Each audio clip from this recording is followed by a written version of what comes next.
Barang siapa yang diberi petunjuk oleh Allah, maka tiada satupun manusia yang dapat menyesatkan. Tapi sebalik, barang siapa yang Allah tentukan sesat bagi dia karena salah memilih kajian, salah berteman, salah bergaul, walaupun sejuta kiai didatangkan untuk memindah dia dari kesesatannya menuju hidayah Allah, tidak akan bisa. Karena yang memberikan hidayah itu hanya Allah. Innaka la tahdi man ahbabta, walakin Allah yahdi man yasha. Engkau tidak akan bisa memberikan hidayah kepada orang yang kau cintai. Kadang-kadang orang tua ingin anaknya ini soleh, ingin anaknya berada di atas jalan kebenaran, tapi kalau Allah tidak berkehendak, tidak akan pernah terjadi. Kita semua melihat anaknya Nabi Nuh alaihissalam. Kita juga melihat bagaimana bapaknya Nabi Ibrahim alaihissalam. Wa asyhadu an la ilaha illallah wahdahu la syarika lah wa asyhadu anna Muhammadan abduhu wa rasuluh salawatu rabbi wa salamuhu alaihi wa ala alihi wa ashabihi ajma'in. Amma ba'd. Ma'asyiral muslimin wal muslimat rahimakumullah. Banyaknya aliran-aliran, banyaknya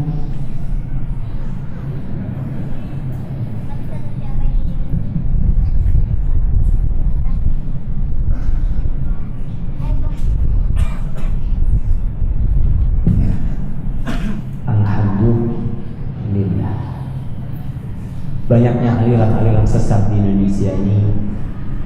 Mungkin bukan hanya teroris, kemarin juga ribut masalah Gafatan. Mungkin tahun depan ada aliran baru lagi, mungkin tahun depannya ada aliran baru lagi. Karena Indonesia ini negerinya subur. Apa saja aliran di Indonesia ada pengikut. Apa penyebabnya? Satu, al-jahl, kebodohan. Orang ketika tidak memahami agamanya, tidak paham dengan Islam yang sebenarnya, maka apa yang dibisikkan oleh orang, yang didiktekan oleh orang, dia terima. Maka kita umat Islam harus membentengi diri kita dan anak-anak kita dengan ilmu yang benar. Ada orang ngaku nabi di Indonesia, banyak pengikut. Di Tasikmalaya, Ketua MUI-nya cerita, ada Ustaz di sini seorang mengaku Nabi Idris. Kata dia, saya nggak heran ada orang ngaku Nabi karena dari dulu sudah ada orang ngaku Nabi. Yang saya heran banyak pengikutnya.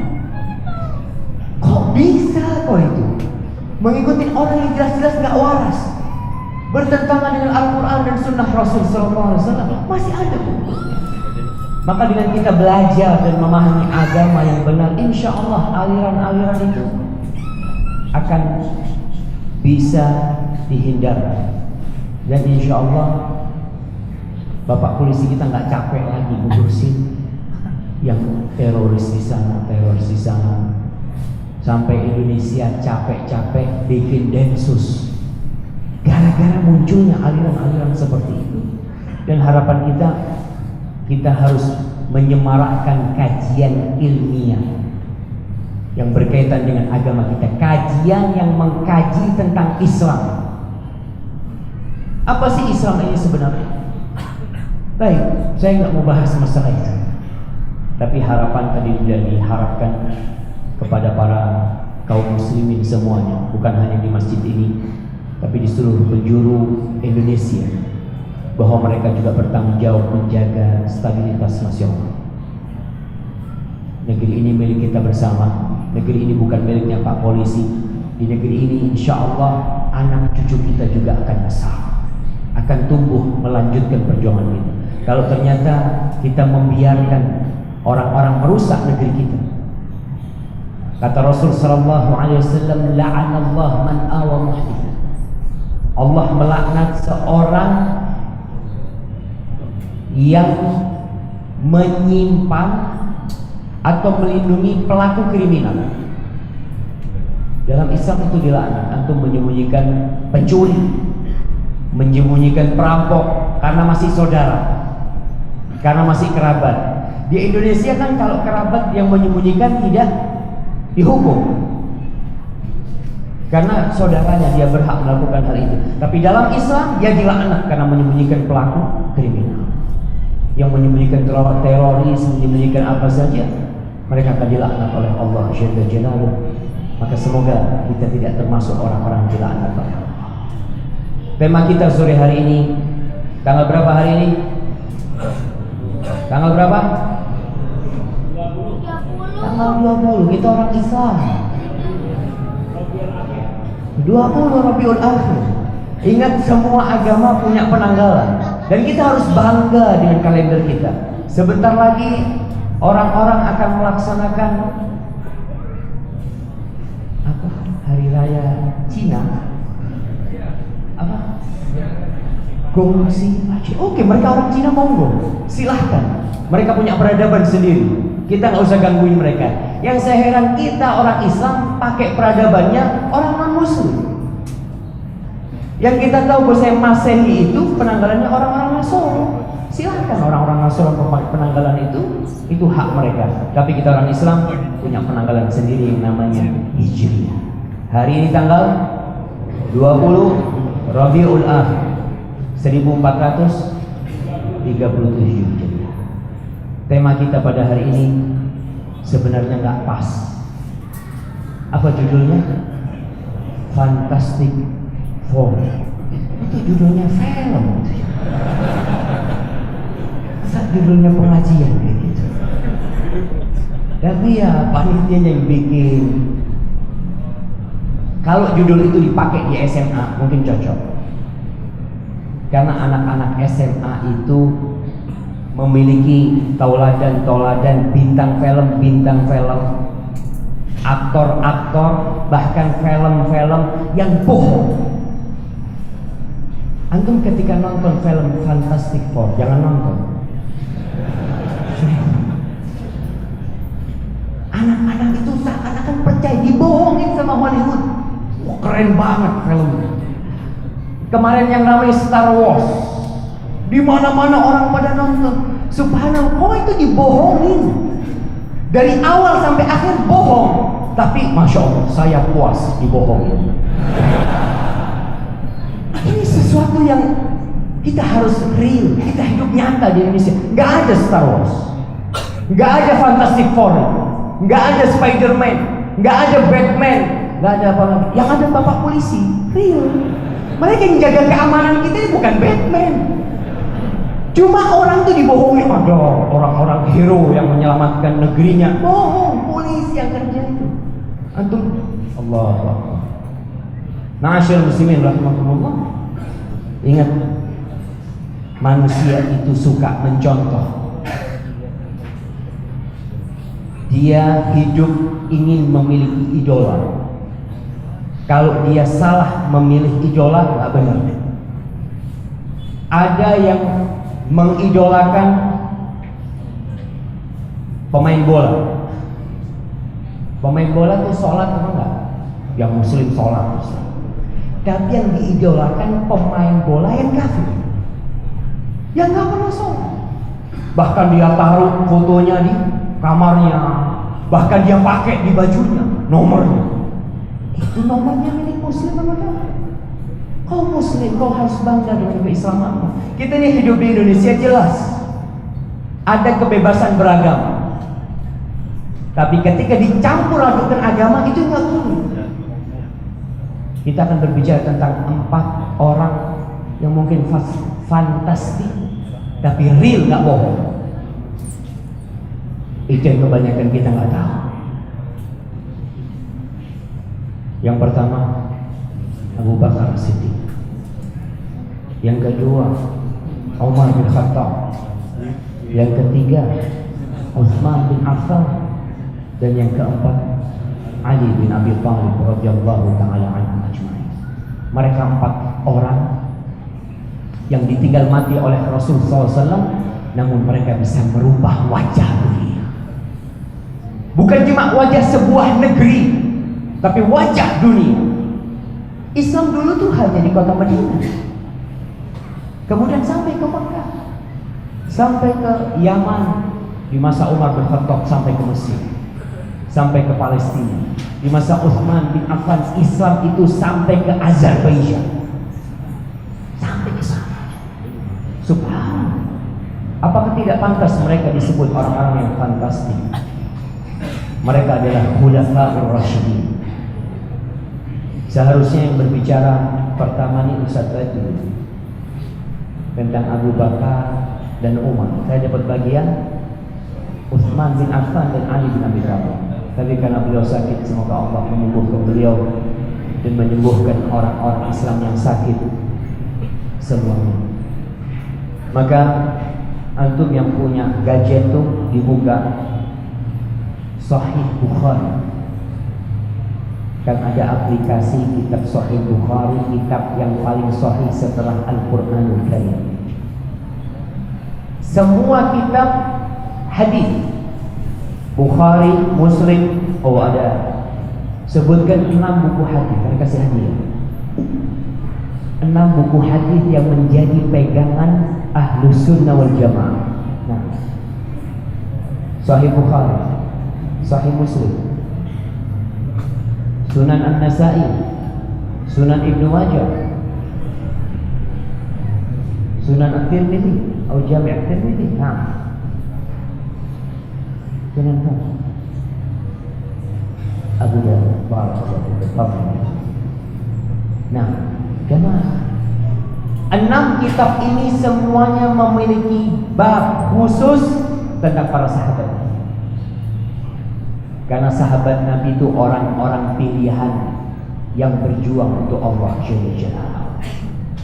Bukan berjuang karena mendapatkan gaji, bukan berjuang karena mendapatkan imbalan, tapi mereka berjuang karena Allah Jalla Jalaluhu. Cukup Allah sebagai Rabb mereka, Allah yang memberikan segala-galanya. Sahabat-sahabat Nabi yang berada di Mekah, kita ingat dengan Bilal bin Rabah, bagaimana dia disiksa oleh orang-orang kafir Quraisy.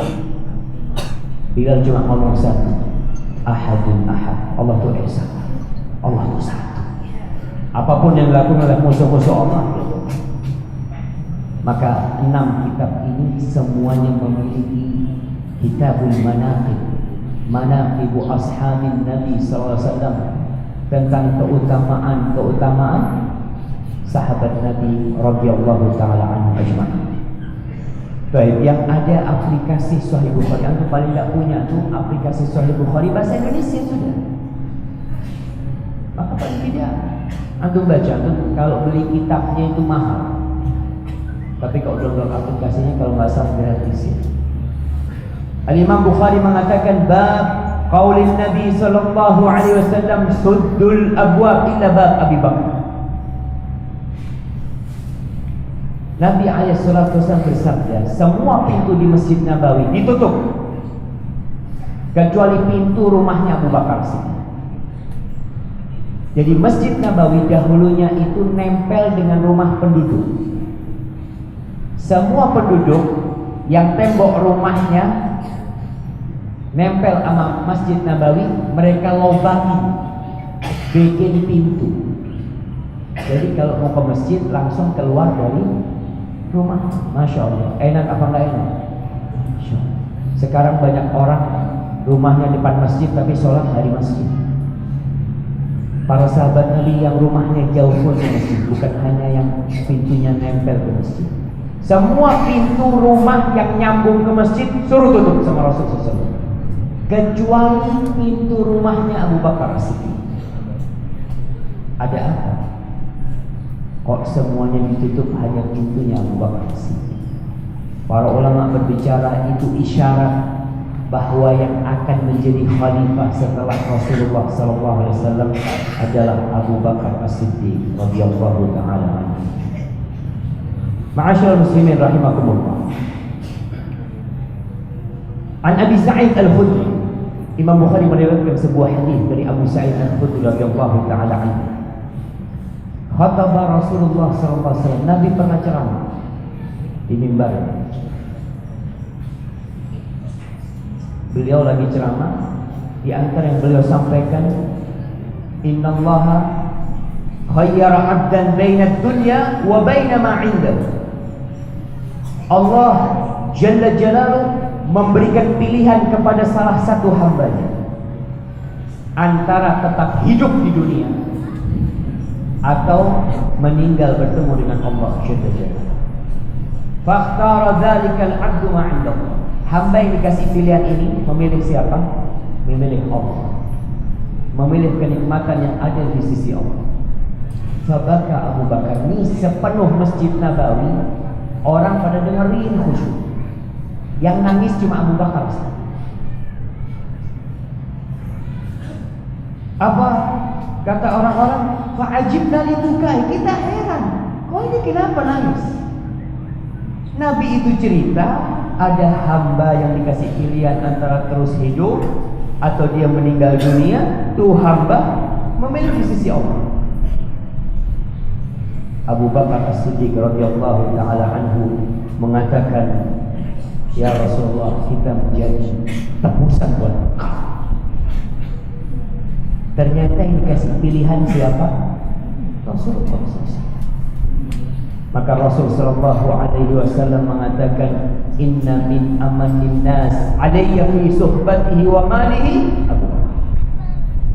Orang yang paling berjasa kepada aku, kata Rasulullah, dalam persahabatannya, dalam harta benda yang dia berikan adalah Abu Bakar As-Siddiq. Antum bisa bayangin bagaimana Abu Bakar As-Siddiq, semua hartanya dia sedekah. Semua. Kita jangan semuanya, separuh aja mikir, seperempat mikir. Zakat yang 2,5% masih terkadang tidak kita bayar.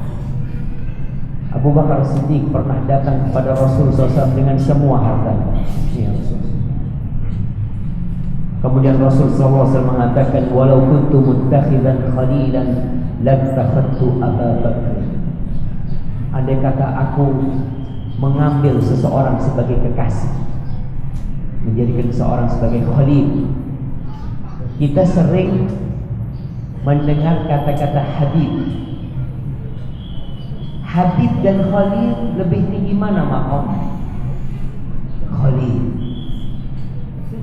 Khalil itu al-khullah, al-mahabbah, al-khalisah, kecintaan yang murni.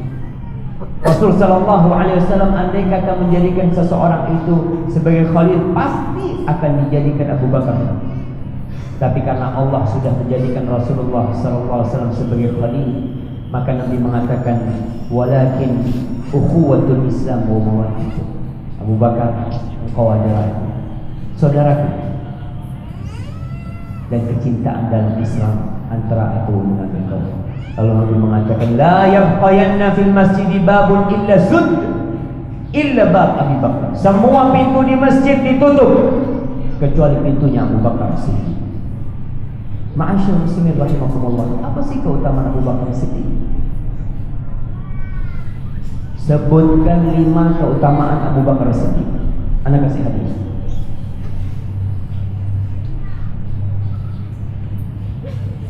Jangan 5 nggak banyak. Antum kalau mau menyebutkan keutamaan Abu Bakar Siddiq ada sampai 100 bahkan 150. Kita cuma minta 5. Jangan.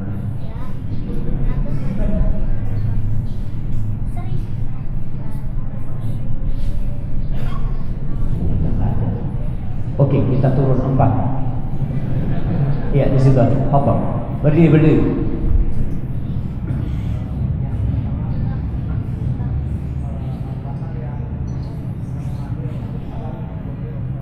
Abu Bakar Siddiq adalah orang yang menemani Rasul sallallahu alaihi wasallam di Gua Hira. Nah, yang pertama, Gua Hira. Gua Tur. Baik, yang kedua,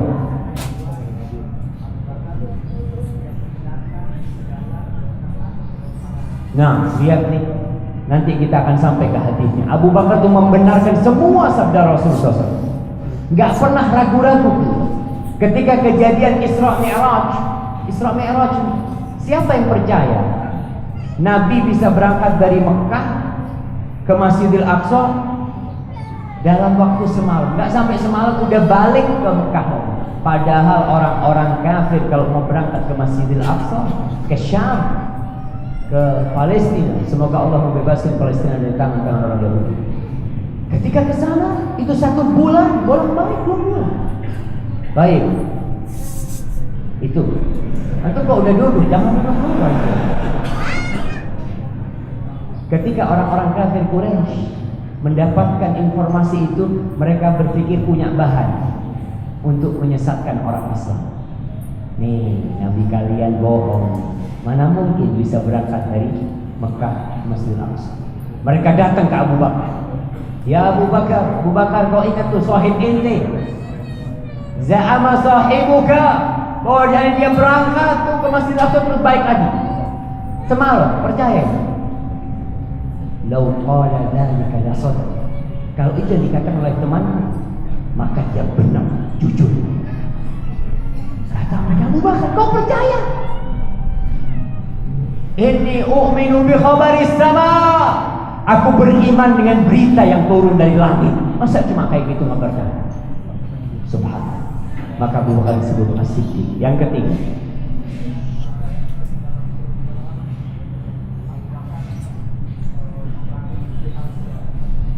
setelah Rasul SAW wafat, Abu Bakar memerangi nabi palsu. Nah, nabi-nabi palsu itu harus diperangi.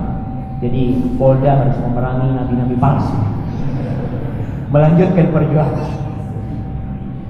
Malaikat palsu juga udah ditahan.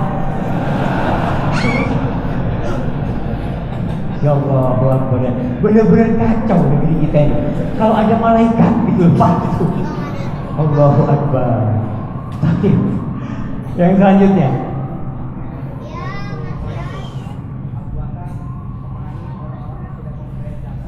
Abu Bakar memerangi orang yang tidak bayar zakat. Nah, tuh di antara kemuliaan Abu Bakar Siddiq, Rasul sallallahu alaihi wasallam di dalam banyak hadis menceritakan kejadian ini lagi sama sahabat yang ngomong. Kata Rasul SAW, bainama rajulun yasuqu baqaratan, ketika ada seorang yang dia giring sapi. Tahu-tahu sapinya dinaiki. Sapinya dinaiki. Ketika sapi itu dinaikin, sapi itu noleh ngomong sama yang naiki. Inni lam ukhlaq li hadza. Innama ukhlaqu lil haq. Aku ini diciptakan bukan untuk dinaiki. Aku ini diciptakan untuk membajak sawah. Apa kata orang-orang? Subhanallah, baqaratun tatakallam. Maha suci Allah, sapi bisa bicara. Antum percaya enggak? Antum percaya enggak? Ragu-ragu. Para sahabat ketika Nabi nyampaikan itu, mereka ada keraguan. Sapi bisa bicara. Apa kata Rasulullah SAW? Wa inni u'minu bihadza wa Abu Bakar wa Umar. Aku percaya dengan hal ini. Abu Bakar percaya, Umar percaya. Padahal Abu Bakar dan Umar gak ada di tempat itu. Tapi karena tahu mereka orang yang percaya dengan sabda Rasulullah, Nabi itu gak pernah bohong. Gak pernah dusta. Itu hadis riwayat Imam Bukhari. Lalu Nabi cerita lagi.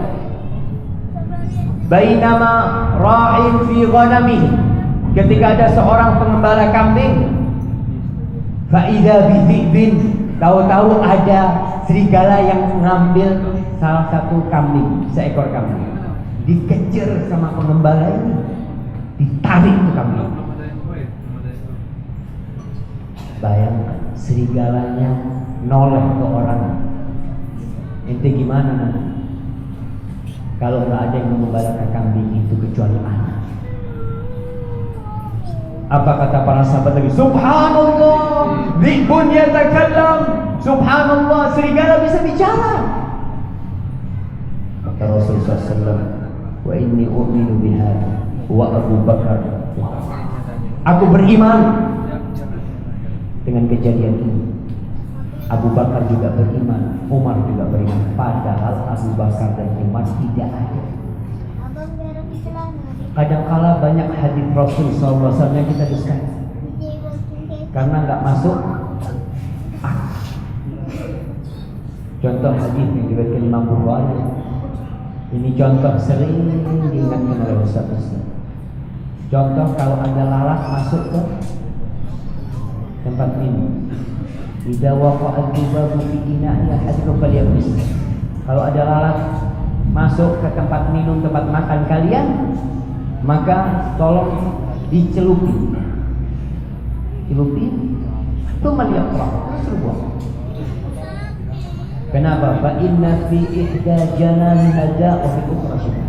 Di satu sayap nyamuk itu, satu sayap lalat itu ada racun, di satu sayapnya lagi ada penawar. Itu melihat syirah. Ana izin minum dulu. Saya izin minum.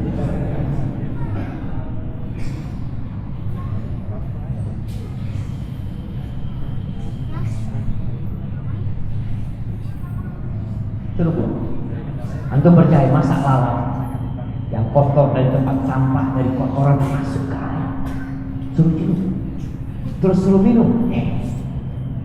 Percaya nggak antum? Sebagian dokter nggak percaya dulu, sebagian dokter nggak percaya karena dia masih gunakan akalnya, tidak menggunakan hati. Seorang yang beriman, apa aja yang disabdakan Rasulullah SAW? Nabi bersabda, hadisnya sahih, sallallahu alaihi wasallam. Iya, aku terima. Asalkan hadisnya sahih. Kalau hadisnya palsu, nggak boleh kita percaya. Akhirnya dokter-dokter di Mesir yang menolak hadis tadi, ilmu kedokteran ini berkembang. Yang dulu bermanfaat mungkin tahun depan dikatakan, oh ternyata berbahaya. Ya namanya ilmu bikinan manusia, dia berkembang. Tapi ini sabda Rasulullah SAW. Nabi itu mendapatkan wahyu dari pencipta lalat.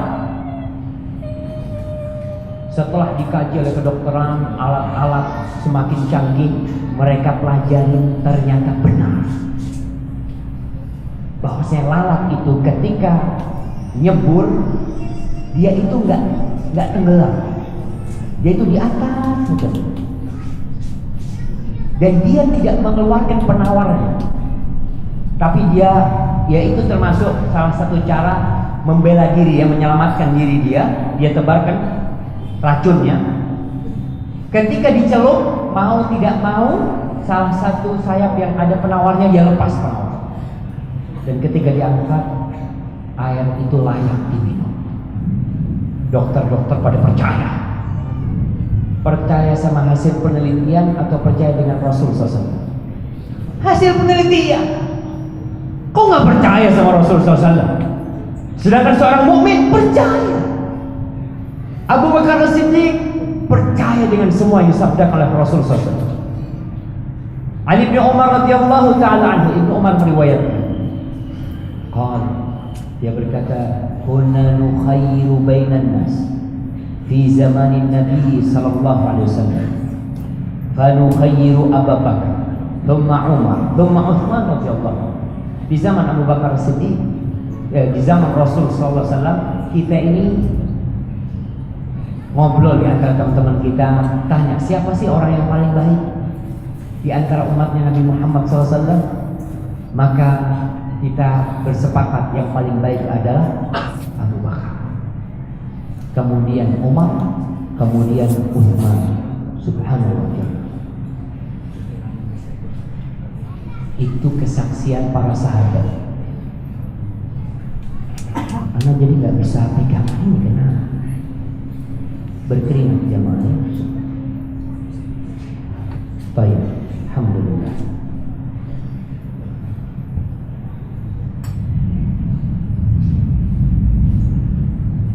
Di dalam hadis yang lain, hadis Jubair bin Mut'im, dia cerita, atat imra'atun an-nabiy sallallahu alaihi wasallam. Pernah seorang wanita datang menjumpai Rasul SAW. Fa'amaraha an tarji'i. Ini perempuan sama Rasul SAW kasih tahu, kau nanti balik ke sini. Kau nanti balik ke sini. Kata perempuan ini, ara'aita in jitu wa lam ajidka. Gimana kalau aku datang ke kota Madinah? Dia bukan dari kota Madinah. Dia mengatakan, gimana kalau aku datang ke sini tapi aku tidak berjumpa dengan engkau? Ka'annaha taqul maut. Kata dia, mungkin kau sudah meninggal wahai Rasulullah. Apa kata Rasulullah? In lam tajidni fa'ti Abi Bakar. Fa'ti Abu Bakar. Kalau kau datang ke Madinah tidak menjumpai aku, maka jumpai Abu Bakar. Para ulama mengatakan ini isyarat bahwa yang menjadi khalifah setelah Rasulullah SAW adalah Abu Bakar. Ammar bin Yasir. Antum sekarang jadi orang Islam itu tidak seperti Ammar bin Yasir. Ammar bin Yasir itu disiksa karena dia sebagai seorang Muslim. Ibunya Sumayyah disiksa dan ditusuk di kemaluannya sampai mati. Kita mengamalkan Islam alhamdulillah di Indonesia bebas. Tidak seperti di Suriah. Kita bikin kajian di Polda, bayangkan, subhanallah. Di Suriah sebelum terjadinya pemberontakan, Asad, bapaknya Bashar Asad, dari dulu sudah memberlakukan kira-kira tahun 60-67 memberlakukan keadaan darurat. Jadi orang itu semua bikin pengajian harus ada izin, harus macam-macam. Kemudian kalau ada satu orang dicurigai, ditangkap tanpa disidang. Saya punya teman di Madinah, bapaknya nggak pernah pulang dari rumahnya. Diambil, kata dia sudah puluhan tahun abahnya nggak pernah balik. Kita alhamdulillah jemaah. Di masa Rasulullah SAW orang mau sholat takut. Abu Bakar As-Siddiq bikin musola di depan rumahnya, marah orang-orang kafir Quraisy. Dan Rasulullah SAW pernah sholat, diletakkan isi perut onta, ari-ari onta yang baru melahirkan ditaruh di punggung Rasulullah SAW sholat. Kita ini sekarang azan di mana-mana kita dengar, tapi terkadang hati kita tidak tergerak untuk ke rumah Allah. Ammar bin Yasir mengatakan, ra'aitu Rasulullah sallallahu alaihi wasallam wa ma ma'ahu illa khamsa. Aku melihat Rasul sallallahu alaihi wasallam ketika di kota Makkah, yang beriman bersama beliau itu cuma 5 orang. Cuma 5 orang. Kita sekarang satu masjid kayak gini, masya Allah. Khamsatu a'budin, 5 budak, wa imra'atani wa Abu Bakar, dan ada 2 wanita bersama Abu Bakar Siddiq radhiyallahu ta'ala.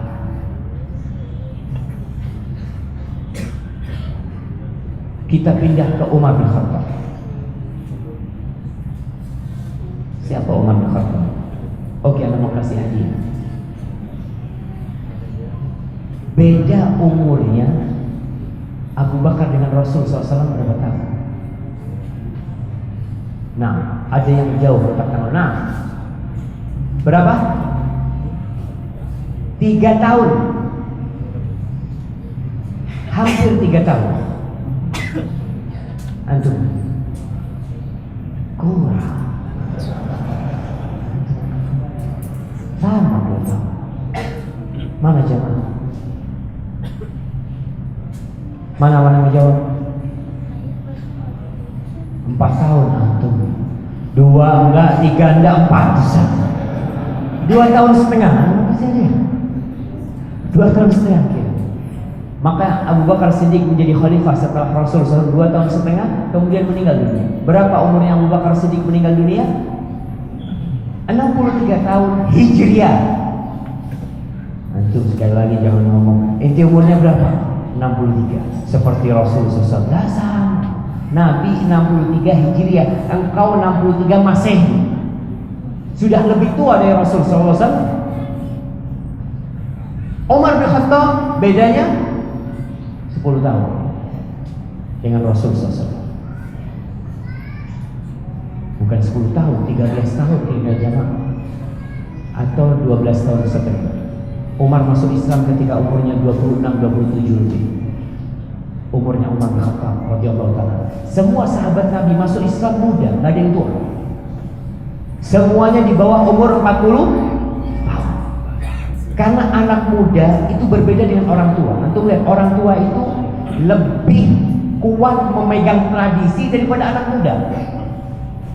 Orang-orang kafir Quraisy ketika Nabi berdakwah alaihi salatu wassalam, mereka berpegang teguh dengan budaya mereka, dengan tradisi mereka. Ketika Abu Thalib, pamannya Nabi, meninggal dunia, Rasul sallallahu alaihi wasallam mendatangi pamannya. Ternyata di rumah pamannya ada Abu Jahal dan Abdullah bin Abi Umayyah. Abdullah bin Abi Umayyah kafir.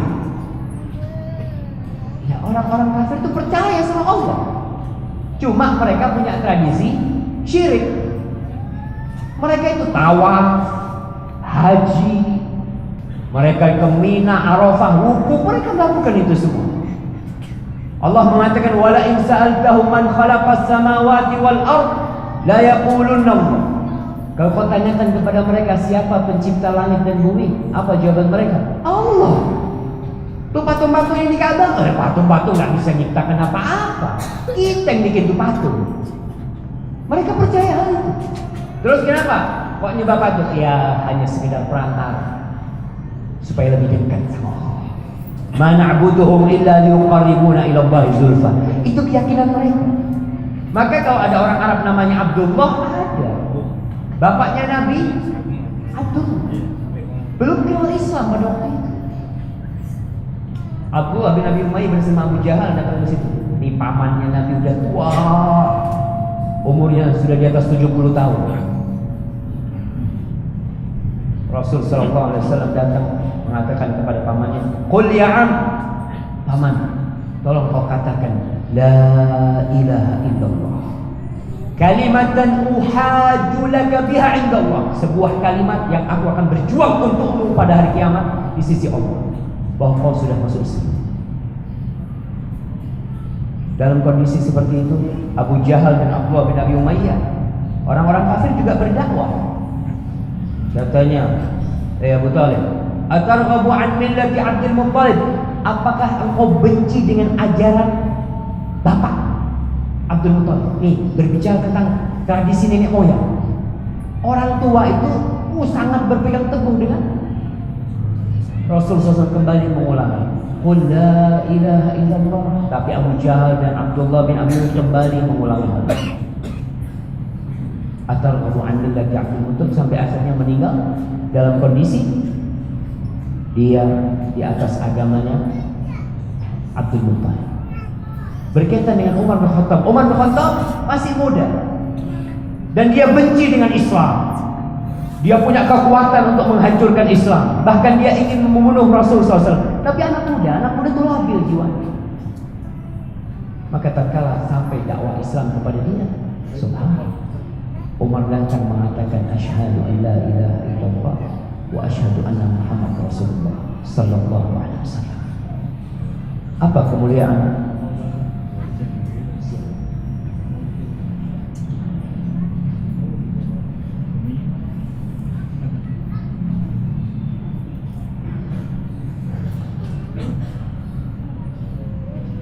Apa kemuliaannya Umar bin Khattab? Sebutkan 5.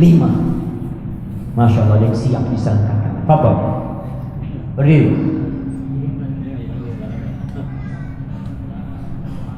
Al-Faruq. Baik. Yang kedua, berani menunjukkan keislamannya terang-terangan. Yang ketiga, setan takut. Masya Allah, benar setan takut. Lihat, benar. Nanti hadisnya kita akan baca. So. Yang keempat, dijamin masuk surga tanpa hisab, tanpa azab, masuk surga bersama Rasul SAW. Baik. Yang kelima, subhanallah, barakallahu fiikum. Kalimat besar. Itu kemuliaan Umar bin Khattab radhiyallahu taala anhu. Rasul sallallahu alaihi wasallam pernah beliau berada di Gunung Uhud. Gunung Uhud. Siapa yang pernah umrah? Sebesar apa Gunung Uhud? Anak kasih hadiah. Besar banget Ustaz. Ya iya besar banget itu. Berapa panjangnya? 7 km. Lebarnya? Kira-kira panjangnya 9 km. Nggak apa-apa kasih aja siapnya. Ya lebarnya hampir 3 km. Gunung Uhud ini besar sekali. Rasul SAW pernah naik ke Gunung Uhud. Gunung Uhud itu bukan gunung Merapi, gunung batu. Saya ingat pernah bersama teman-teman mahasiswa di Madinah, kita nginep di Gunung Uhud. Ya biasa anak muda, petualangan. Maghrib malam kita naik ke sana. Ternyata anjing-anjing liar, entah suara serigala, semuanya datang dari gunung itu mengepung kita. Penduduk kampung itu keluar semuanya. Sampai polisi ambil lampu sorot ke gunung. Kita ketakutan jemaah. Lah, alhamdulillah selamat tidak tangkap polisi. Ada kejadian apa di Jabal Uhud? Banyak kejadian perang Uhud di sana. Rasul SAW pernah naik ke Gunung Uhud itu bersama Abu Bakar, Umar dan Uthman. Faraja fabih, Gunung Uhud itu bergetar. Bergetar. Subhanallah. Lalu Rasul SAW menginjakkan kakinya mengatakan, "Uthbut Uhud, diam kau." Subhanallah. Benda dia mungkin bahagia ketika ada Rasul SAW di atas. Maka Nabi mengatakan, "Uthbut, diam kau Uhud. Fa innama 'alaika nabiyyun wa siddiqun wa syahidan." Yang di atasmu ini ada seorang nabi dan seorang siddiq dan 2 orang yang mati syahid. Nanti siapa? Umar bin Khattab dan Uthman bin Affan radhiyallahu taala. Berbicara tentang keutamaan Umar bin Khattab. Pernah Rasul sallallahu alaihi wasallam bersabda, An Jabir bin Abdullah, dari Jabir bin Abdullah radhiyallahu taala anhuma, qala an-nabiy sallallahu alaihi wasallam, Nabi alaihi salatu wasallam bersabda, ra'aituni dakhaltul jannah. Aku bermimpi melihat aku masuk surga. Allahumma inna nas'alukal jannah. Ya Allah, aku memohon kepada kami, memohon kepada surga. Fa idza ana birrumaysa imra'ati Abi Talha. Di surga aku melihat Rumaysa. Rumaysa itu ibunya siapa? Ibunya Anas bin Malik radhiyallahu taala anhu, istrinya Abu Talha. Nabi melihat Rumaysa di dalam surga. Wa sami'tu khashafa. Aku melihat ada suara orang jalan nih. Ada suara sandal di sana. Fa qultu man hadha? Aku tanya, ini siapa nih? Faqala hadha Bilal. Ini suaranya Bilal. Subhanallah. Wa ra'aitu qasran bi fina'ihi jariyah. Aku melihat istana yang di depan istana itu ada gadis. Maka aku bertanya, faqultu liman hadha? Ini punya siapa istana ini? Faqala li Umar. Ini punya Umar bin Khattab. Subhanallah. Umar telah memiliki istana di surga Allah Jalla Jalla. Berdasarkan kesaksian siapa? Nabi kita Muhammad SAW. Fa'aradtu an adkhulahu fa'anzur ilaihi. Aku ingin masuk. Masya Allah. Antum kepanasan apa ustaznya kepanasan? Kita sama-sama kepanasan. Tapi tenang, tidak lama lagi insya Allah dingin. Kata Rasulullah SAW, aku ingin masuk ke istana itu untuk melihat isinya. Fadzakartu ghairatan. Aku ingat, ya Umar, engkau itu pencemburu. Kecemburuannya Umar terhadap istrinya. Faqala Umar bi abi wa ummi ya Rasulullah, a'alaika Allah. Wahai Rasulullah SAW, apakah kepadamu aku cemburu? Sallallahu ala nabiyina Muhammad. Ma'asyiral muslimin rahimakumullah.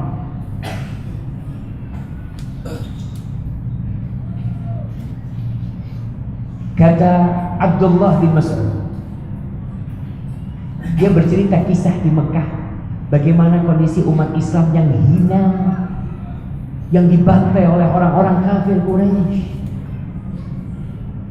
Kata Abdullah bin Mas'ud, "Ma zilna a'izzatan mundu aslama." Kita jadi mulia, jadi terhormat sejak masuk Islamnya umat. Jadi memang di dalam masyarakat ini ada orang-orang yang punya power, yang punya kedudukan. Ketika dia masuk Islam, dia akan memberikan perubahan. Dia akan membuat atau memberikan peran yang besar terhadap jalannya Islam. Suatu hari Rasul sallallahu alaihi wasallam lagi di rumah sama beberapa perempuan sedang bertanya kepada Rasul sallallahu alaihi wasallam. Tahu-tahu Umar izin. Ketika perempuan-perempuan dengar suaranya Umar, semuanya pada kabur, sembunyi. Umar masuk. Kata Umar, "Ente kenapa itu? Ente kok takut sama enggak takut sama Rasul sallallahu alaihi wasallam? Seharusnya engkau lebih takut kepada Rasulullah sallallahu alaihi wasallam." Apa kata wanita-wanita itu? "Qal anta aghla." Kau kasar. Kau ngomongnya itu.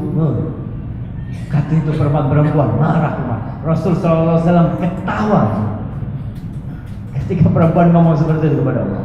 Lalu Nabi alaihi wasallam mengatakan tadi yang disebutkan keutamaan Umar bin Khattab, "Lau salaka syaitanun fajjan." Lau salaka Umar fajjan salaka syaitanu fajjan ghaira fajji.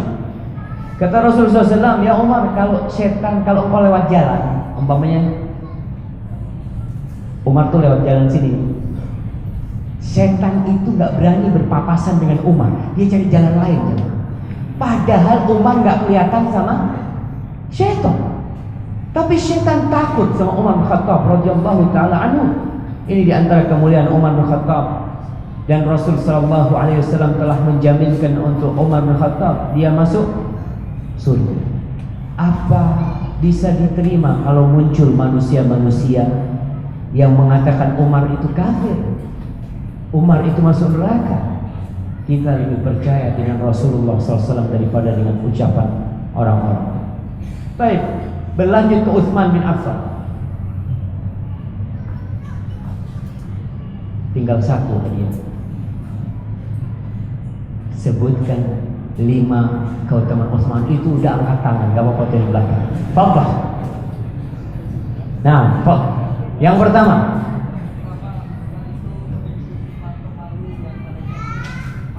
Masya Allah, tuh jamaah, malaikat malu sama Utsman. Subhanallah. Yang kedua,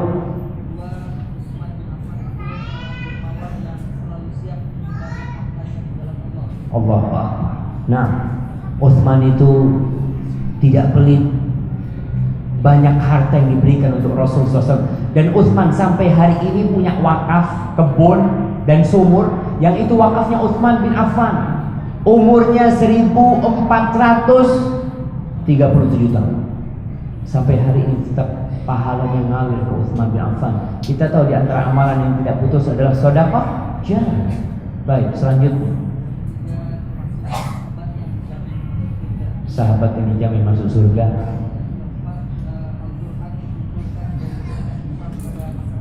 Masya Allah, barakallahu fikum. Silakan kasihkan. Ya. Yang kelima, antum apa? Tayyib, tambahkan yang kelima. Masya Allah, Masya Allah. Iya, Utsman itu yang mengumpulkan Al-Quran yang karim. Utsman itu Dzun-Nurain. Jadi dia udah siap browsing di mana. Udah. Baik, gak apa-apa. Baik, bicara tentang Utsman bin Affan. Kenapa Utsman disebut Dzun-Nurain? Karena tidak ada manusia di muka bumi yang menikah dengan 2 anak Nabi kecuali Utsman bin Affan radhiyallahu ta'ala. Siapa nama istri yang dinikahi oleh Utsman bin Affan? Udah habis hadiahnya, cuma katakan, nggak apa-apa. Ruqayyah dan Ummu Kulthum, bayangkan 2 anak Nabi dinikahkan oleh Rasulullah SAW kepada Utsman bin Affan. Tapi setelah meninggal yang satunya baru Yang satunya disebutkan Utsman bin Affan ini orangnya nggak tinggi nggak pendek, sedang. Azim ma bainal mankabain, ma bainal mankibain, orangnya jangan ditanya gagah. Katsal lihya azim, jenggotnya lebat. Dan semua sahabat Rasulullah SAW itu jenggotnya lebat, cuma Abu Bakar yang memang khafiful aridain, jenggot yang ada di pipinya itu lembut. Ya memang rizki beda-beda. Antum lihat jenggotnya ada yang 8 lembar, ada yang 7 lembar, ada, itu rizki dari Allah. Maka antum bersyukur. Utsman azim al-lihya, azim al-karadis, tangannya itu kekar. Itu sahabat-sahabat Rasulullah SAW, orang-orang hasan al-wajh, wajahnya itu tampan. Utsman bin Affan radhiyallahu anhu. Apa kemuliaan Utsman bin Affan? Dia termasuk orang yang masuk Islam terlebih dahulu. Dia masuk Islam lewat siapa? Abu Bakar Siddiq. Bayangkan, Abu Bakar itu dapat pahala semua amalan yang dilakukan oleh Utsman bin Affan. Ini keutamaan berdakwah jamaah. Ketika ada orang umpamanya nggak sholat, antum ajak sholat, kemudian dia sholat, antum dapat pahala sholat dia. Maka jangan membiarkan orang tidak sholat, tidak antum kasih tahu dia. Kemudian Utsman bin Affan radhiyallahu taala anhu, salah satu keutamaannya, pernah dia datang menjumpai Rasul sallallahu alaihi wasallam di kebun. Lalu dia minta untuk izin masuk. Penjaga kebun itu kasih tahu, suruh dia masuk. Iftah lahu wa basyirhu bil jannah ala balwan tusib.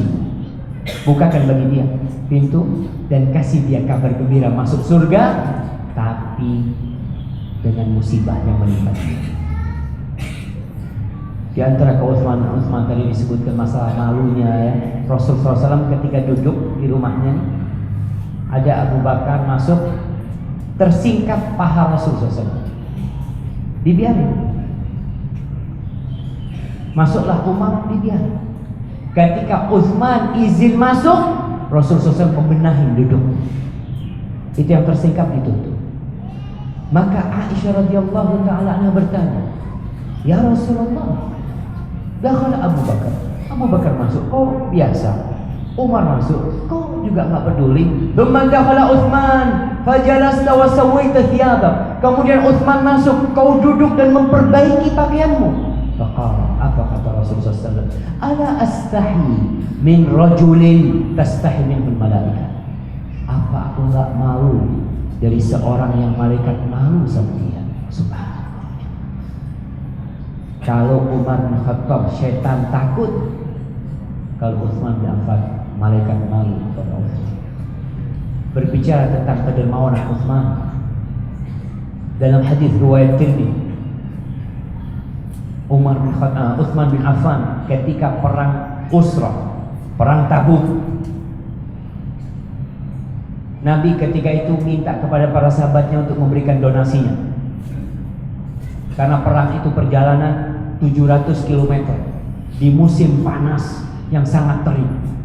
Pas waktunya kurma itu matang. Antum tahu kurma matang itu berapa teriknya matahari? Anak pernah di Madinah, panasnya Madinah itu sampai 59 derajat. Itu diberhentikan orang kerja. Ketika itulah para sahabat berangkat perang. Utsman membawa di kantongnya itu 1000 dinar.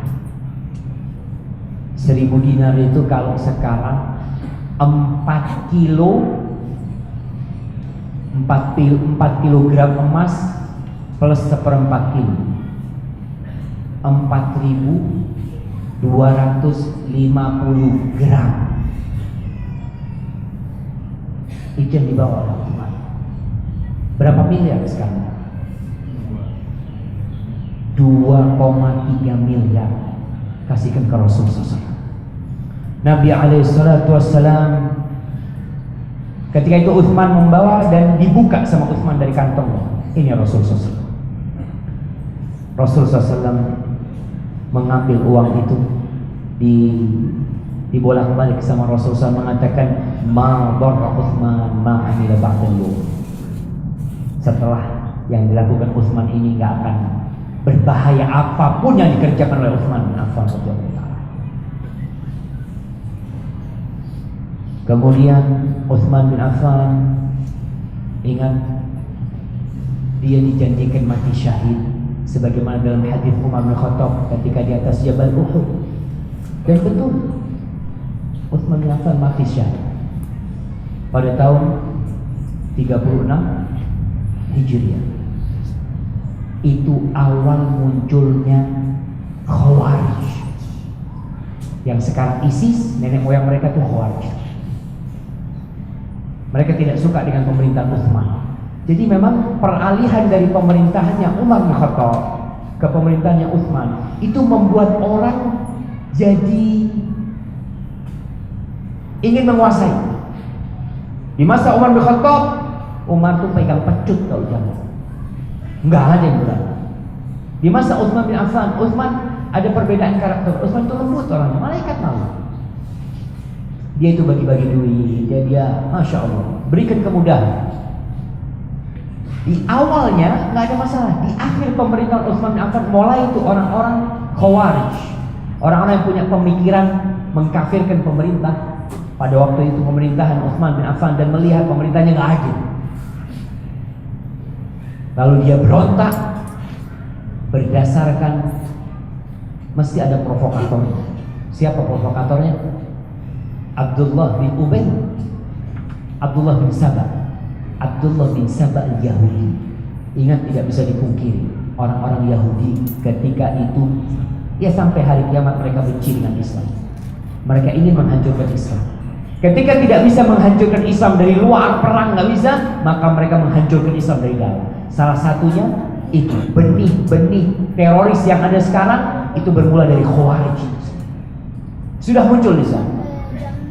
Jadi dia kompori, yang dikompori sekali lagi orang-orang yang berilmu.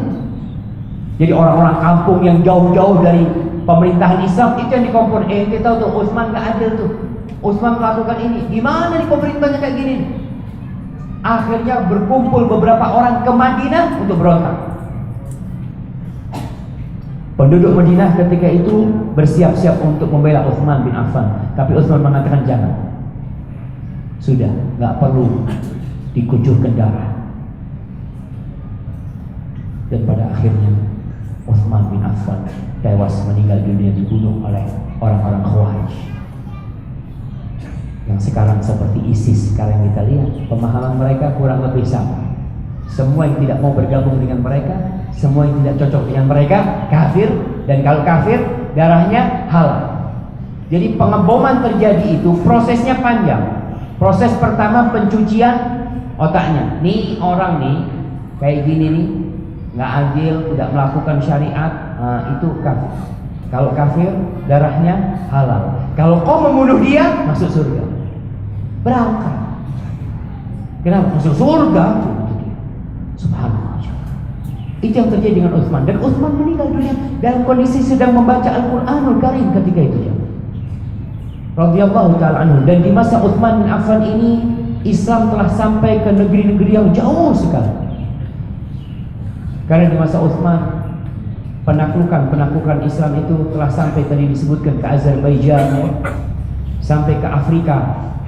Afrika itu Tunisia, sampai ke Tunis. Islam itu sampai ke Sudan.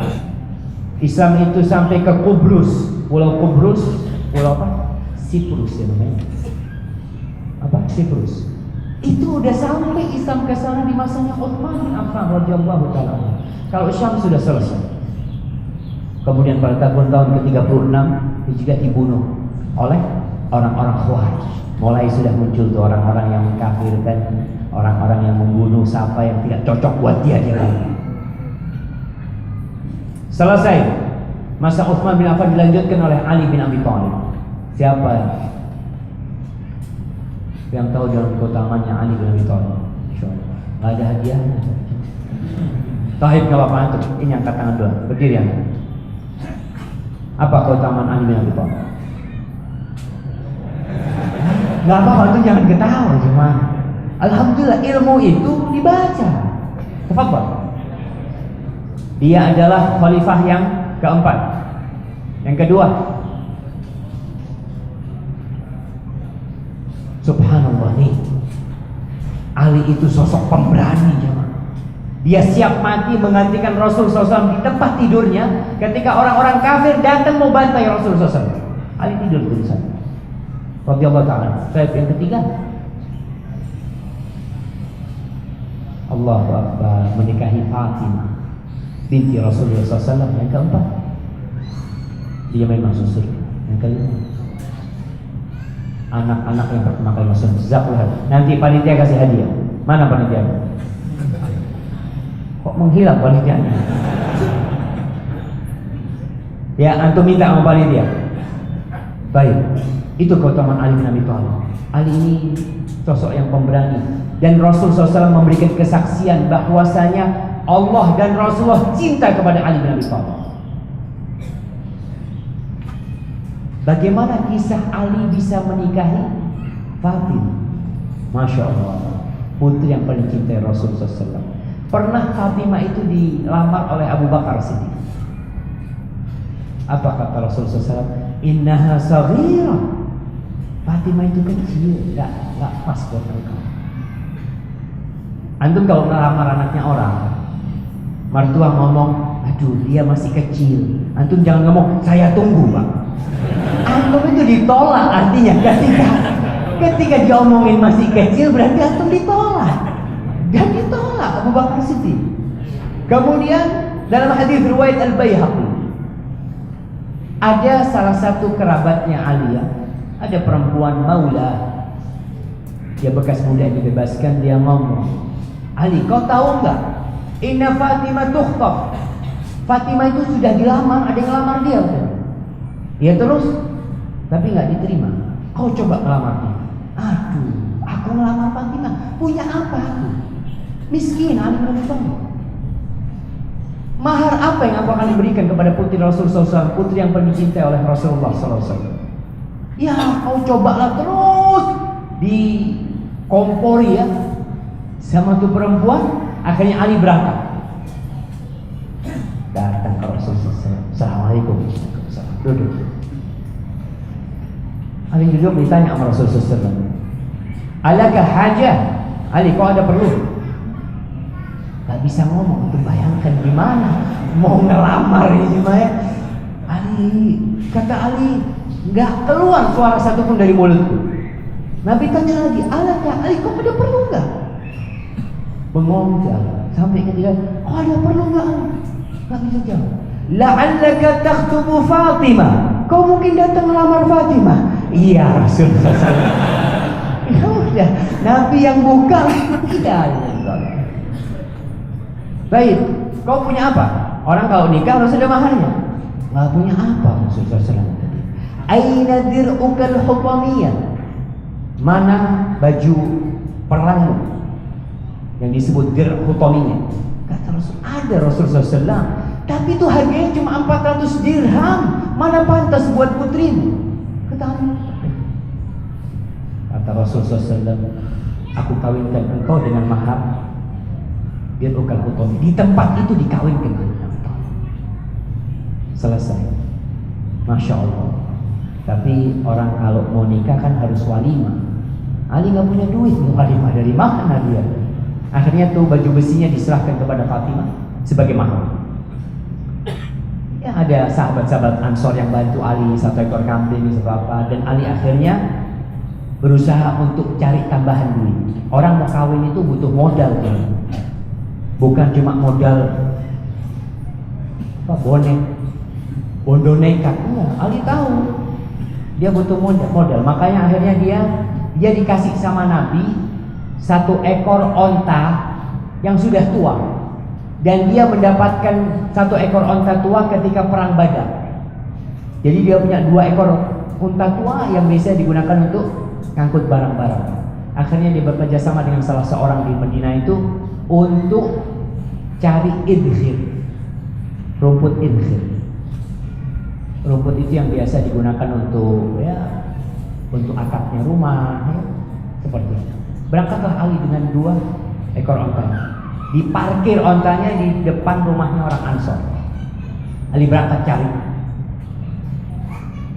Ketika Ali sudah dapat banyak, ternyata di dalam rumah itu ada Hamzah. Ini hadis riwayat Imam Bukhari. Hamzah lagi mabuk. Itu pada tahun kedua setelah perang Badar. Jadi khamr belum diharamkan. Ya biasa ada biduannya yang sedang nyanyi-nyanyi, mereka pesta miras di sana. Sebelum diharamkan nggak masalah.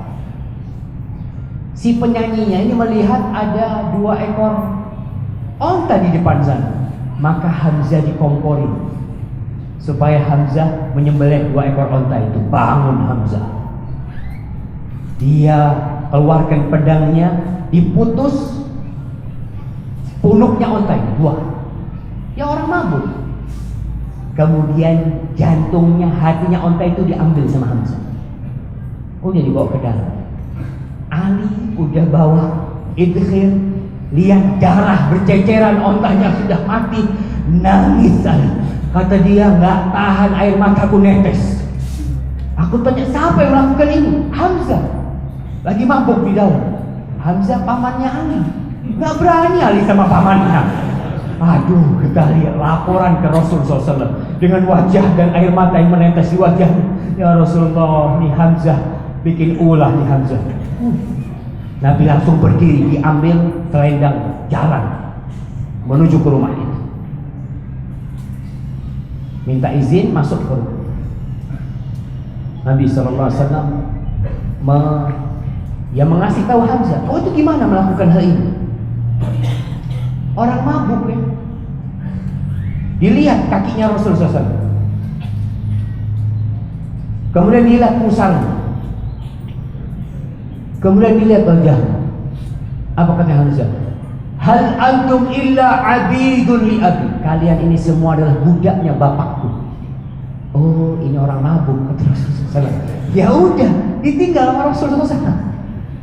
Subhanallah, jemaah. Menikahlah dengan Fatimah, dan dari Fatimah ini semua keturunan Rasulullah SAW sampai hari ini. Dari Hasan dan Husain. Muncul Hasan dan Husain sebagai cucu Rasul SAW, dan Rasul sangat cinta kepada Hasan dan Husain.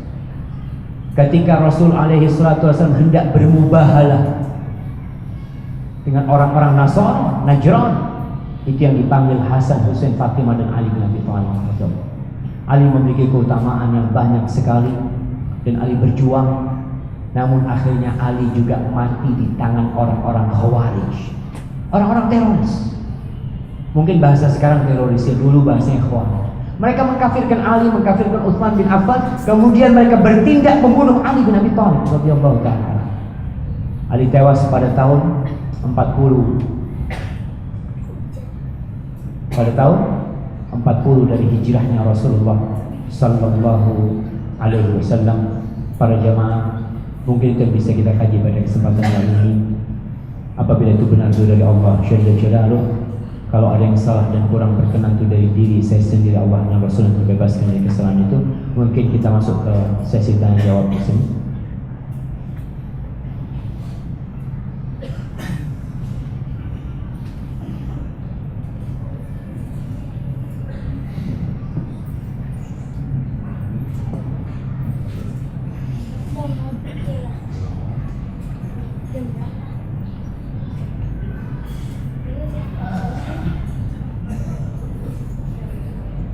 Jadi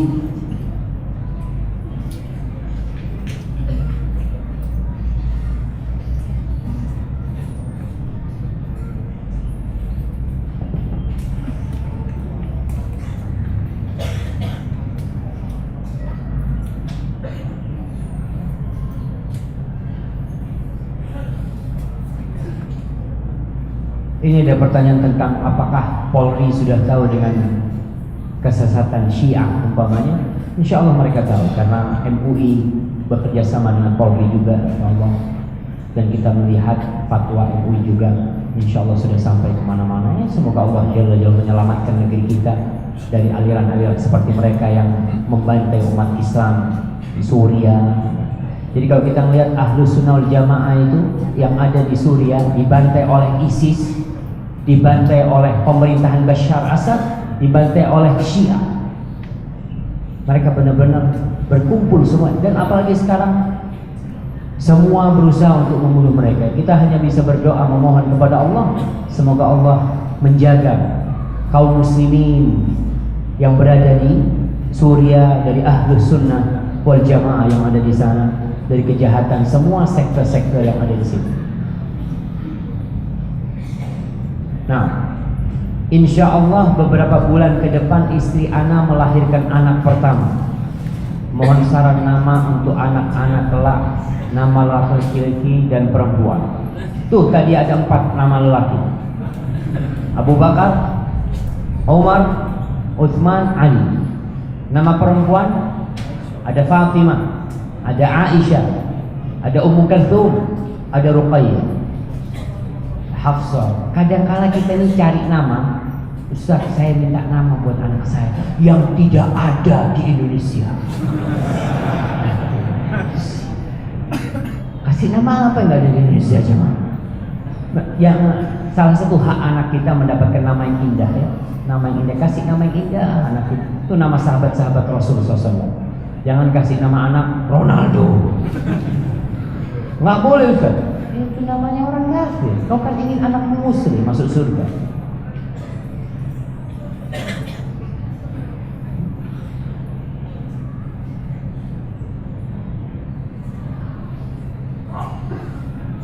Nah, dalam beberapa kajian Ustaz sering menganjurkan penggunaan kalender Hijriah, sehingga membuat saya penasaran.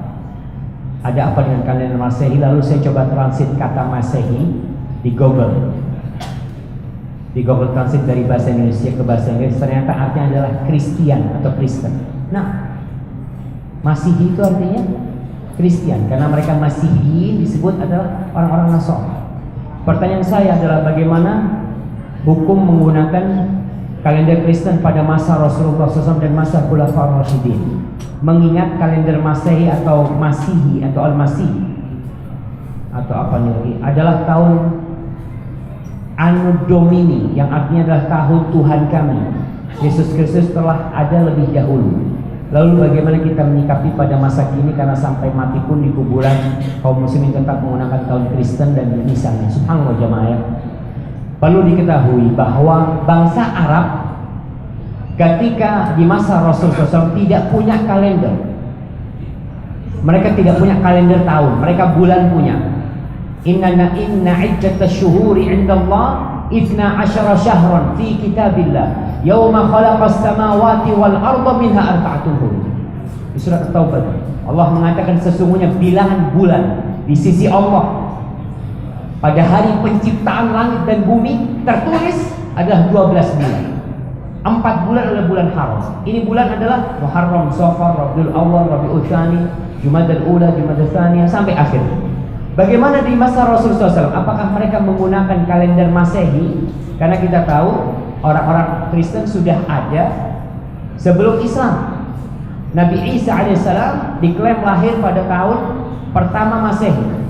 Sekarang tahun 2016, jadi umurnya sudah 2016 tahun umpamanya. Orang Arab tidak pakai Masehi. Orang Arab pada waktu itu pakainya tahun gajah. Mereka memberikan tahun dengan peristiwa. Umpamanya ketika ada peristiwa gajah, mereka tahun gajah. Peristiwa susah, mereka katakan peristiwa Amul Huzni disebut. Tidak ada tahun. Sampai meninggalnya Rasulullah SAW, sampai meninggalnya Abu Bakar Siddiq. Peristiwa pengadaan kalender Hijriah ini pada masa Umar bin Khattab radhiyallahu taala anhu. Jadi mereka tidak pakai kalender Masehi. Itulah jamaah. Kita ini harus mempertahankan identitas kita. Muslim ya banyak Masehi. Umpamanya orang India punya kalender sendiri, Muslim Hijriah ya. Kemudian orang Nasara, orang Kristen punya Masehi. Silahkan mereka pakai sendiri-sendiri, nggak masalah. Bahasa juga seperti itu. Islam punya bahasa Arab, ini punya bahasa macam-macam. Silahkan. Karena ini memang peradaban di dunia ini yang saling mempengaruhi sebenarnya. Di masa Umar bin Khattab, Umar dapat surat Surat itu Umar kirim surat kepada salah satu sahabat. Sahabatnya tanya, wahai Umar bin Khattab, kita ini dapat surat dari engkau, nggak tahu tahunnya tahun kapan, bulannya jelas, tanggalnya jelas, tapi nggak ada tahunnya. Maka ketika itu para sahabat duduk bersama bermusyawarah, kita ini mau pakai kalender apa? Sebagian mengatakan bagaimana kalau kalendernya bermula dengan diutusnya Rasul SAW, atau kalendernya dimulai dengan wafatnya Rasul SAW. Semua akhirnya sepakat kalendernya dimulai dengan hijrahnya Rasulullah SAW. Kalau kita di Indonesia, padahal mayoritas Muslim Ustaz, tapi kenapa kok pakainya Masehi? Kita ini dijajah Belanda 350 tahun, dan notabene Belanda adalah Kristen. Mereka bawa itu kalender ke sini dan akhirnya pengaruhnya sampai sekarang. Tapi kita sebagai Muslim, ya tolong sebagai Muslim di rumahnya bikin pengajian, bikin janji apa, kita paling tidak bisa menggunakan kalender Hijriah kita sebagai sosok Muslim. Barakallahu fiikum. Bolehkah kita sedekah jariah dengan maksud pahalanya diberikan ke orang kita cinta yang sudah meninggal? Boleh. Rasul sallallahu alaihi wasallam pernah ditanya oleh seorang sahabat, Masya Allah, 5 menit lagi jamaah. Rasul sallallahu alaihi wasallam pernah ditanya oleh seorang sahabat, ya Rasulullah, inna ummi infalat, ibuku itu nyawanya keluar, walam tusi, dan dia tidak sempat berwasiat. Apakah kalau aku bersedekah buat dia? Bisa, bisa. Jadi untuk sedekah itu bisa.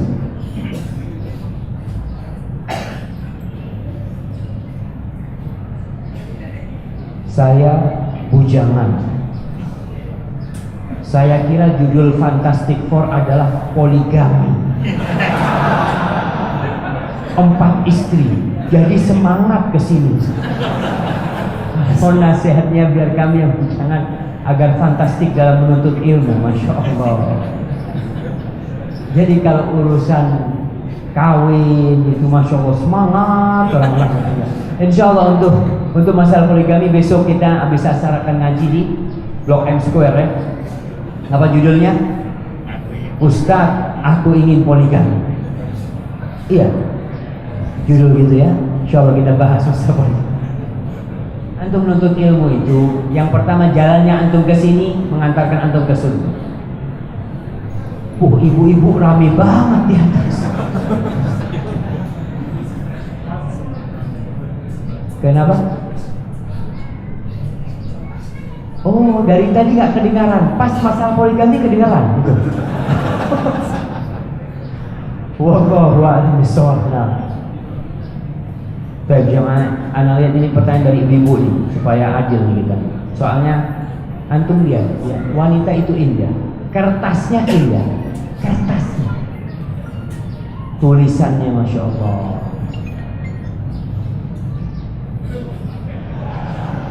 Ada yang nggak boleh dibaca.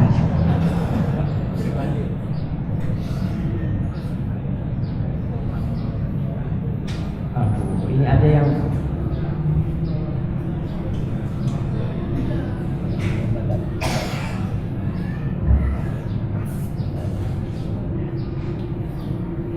Pak Ustadz, kalau berkali-kali gagal karena wajah Anda nggak cantik, solusinya apa?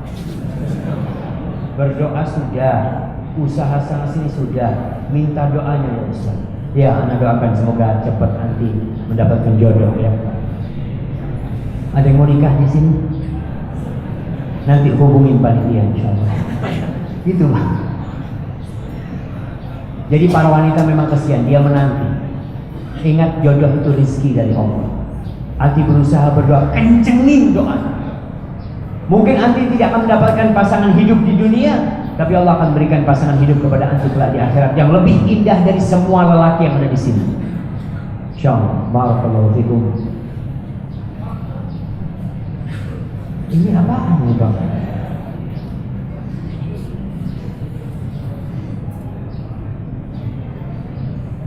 Masya Allah, hadiah buat ustaznya. Alhamdulillah.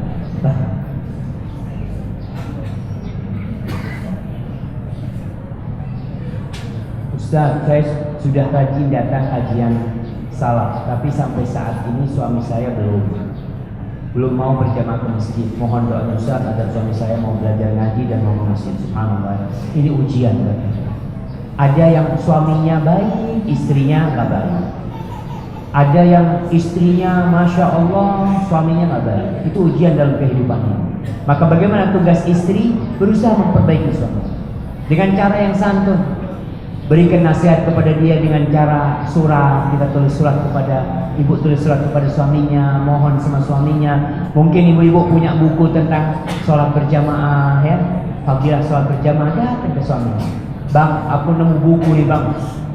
Takut buku ini sesat bang, ya coba abang baca. Insya Allah tuh suaminya baca.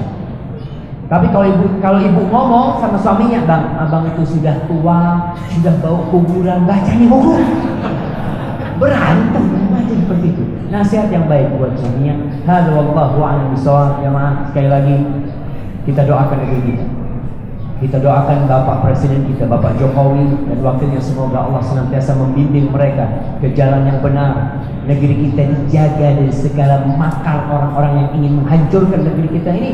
Innahu sami'un mujibud da'awat. Hadza wa sallallahu ala nabiyyina Muhammadin wa ala alihi wa sahbihi wasallam. Subhanakallahumma wa bihamdika asyhadu an la ilaha illa anta astaghfiruka wa atubu ilaik. Wassalamualaikum warahmatullahi wabarakatuh.